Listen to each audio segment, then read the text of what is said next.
Bonjour à tous, puis respectons la tradition.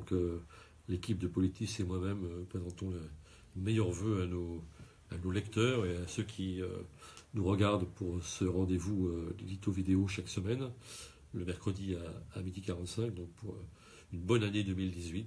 En tout cas, des vœux personnels. Le reste, on les maîtrise très peu. Les vœux politiques, les vœux internationaux, les vœux climatiques, etc. C'est un sujet qui est toutes les semaines traité dans Politis, mais malheureusement, on ne penche pas vers, disons, un optimisme débordant en ces matières. Alors cette semaine, pour ce numéro de rentrée, on a fait un numéro assez exceptionnel puisque on a donné la plume à Assa Traoré, qui signe l'édito dans l'hebdomadaire et qui fait la une de l'autre journal aussi. Assa Traoré, mon combat pour Adama. Et cette femme absolument magnifique dans sa fermeté, dans sa détermination, dans sa volonté de justice, etc. Et vous le savez sans doute, la sœur d'Adama Traoré, qui est mort à la suite d'une interpellation qu'on qualifiera par euphémisme de musclée en juillet 2016. Et c'est une affaire qui est tout à fait édifiante, puisque ce jeune homme a été interpellé pour un simple contrôle d'identité. C'est pas un délinquant, c'était un contrôle d'identité. Et il en est mort de ce contrôle d'identité, en somme, puisque selon les rapports médicaux, il est mort par asphyxie sous le poids, disons, des gendarmes qui l'ont immobilisé, ceinturé, qui se sont appuyés sur son corps et qui, en dépit de ses cris et ses plaintes, ont persisté. Un jeune homme de 24 ans qui était dans la force de l'âge et, comme le dit Assa Traoré, avait tout l'avenir devant lui. Et c'est cette injustice contre laquelle combat Assa Traoré, et nous joignons à son combat, parce qu'on a affaire à quelque chose qui est plus large, qui est la violence policière, les violences policières ou les violences de gendarmes, souvent dans les quartiers populaires, et surtout le comportement des autorités administratives, politiques, voire judiciaires. Ça va, par exemple, dans le cas d'Adama Traoré, le procureur de Pontoise avait commencé par occulter complètement la question de cette asphyxie qui a pourtant été constatée par les médecins. Et il nous racontait dans un rapport que le jeune homme était mort d'une infection, enfin quelque chose d'absolument invraisemblable, qui a essayé de semer le trouble. Et ce qu'on peut regretter, c'est qu'on voit que les autorités politiques aussi ne manifestent pas la même célérité quand il s'agit de violences policières qui font des victimes aussi graves que lorsque des policiers sont victimes, ce qui peut arriver. Il y a eu l'affaire de Champigny, on peut en dire un mot.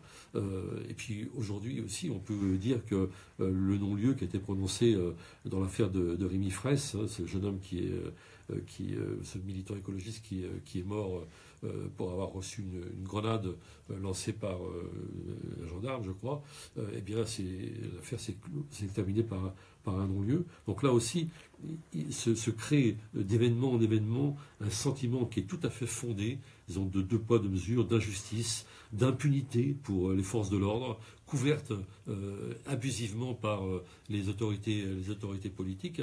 Et là, on a l'affaire de Champigny, c'est-à-dire une haine de l'uniforme qui peu à peu s'installe, disons, dans l'esprit de beaucoup de jeunes. Et on a une affaire où des policiers qui n'avaient rien à voir avec une quelconque intervention, à Mantes-la-Jolie en l'occurrence, ont été pris à partie, jetés à terre, roués de coups. Il y a une femme, donc une situation de quasi-lynchage, etc.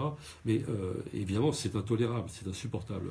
Mais là, on voit en revanche effectivement une célérité, une intervention extrêmement ferme des autorités. Le ministre de l'Intérieur se rend sur place, etc., etc. Et il a sans doute raison de le faire. Mais que ne le fait-il pas quand la victime, ce qui est le plus souvent le cas, il faut le dire, est un jeune des quartiers populaires, ou un petit délinquant, mais qui ne mérite pas la peine de mort pour autant, ou quelqu'un qui n'a strictement rien fait, comme c'était le cas pour Adama Traoré. Donc on a là un sentiment d'injustice, et puis sur une toile de fond qui est évidemment la ghettoisation de ces quartiers, car la toile de fond, elle est évidemment sociale. C'est-à-dire que c'est la ghettoisation, l'espèce de reclusion sociale, disons, de cette jeunesse. Et la police ou la gendarmerie finissent par incarner l'institution et toute l'injustice du monde et l'injustice de cette société, et d'autant plus qu'ils peuvent à peu près tout se permettre, souvent, enfin pas toujours, mais quand ça arrive, et avec la couverture bienveillante des autorités politiques. Donc tout ce numéro, il traite des violences policières, et il traite aussi, disons, de la condition de cette famille, de ces jeunes gens.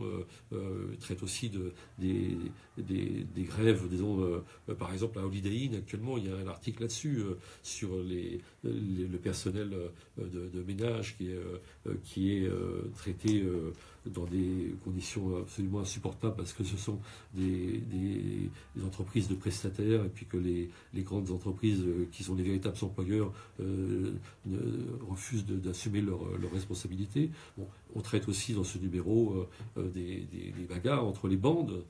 Tout ça, c'est toujours la même chose. C'est quand même une toile de fond, disons, à la fois sociale et de discrimination. Car on en vient là, et évidemment, de racisme inavoué, mais tellement manifeste qu'on ne peut qu'être solidaire et mener ce combat. C'est le combat de Politis. C'est le combat de Politis depuis toujours, puisque nous allons bientôt fêter nos 30 ans. Depuis 30 ans, Politis mène cette bataille contre le racisme et contre l'injustice sociale et contre les violences policières. Voilà, donc à la semaine prochaine.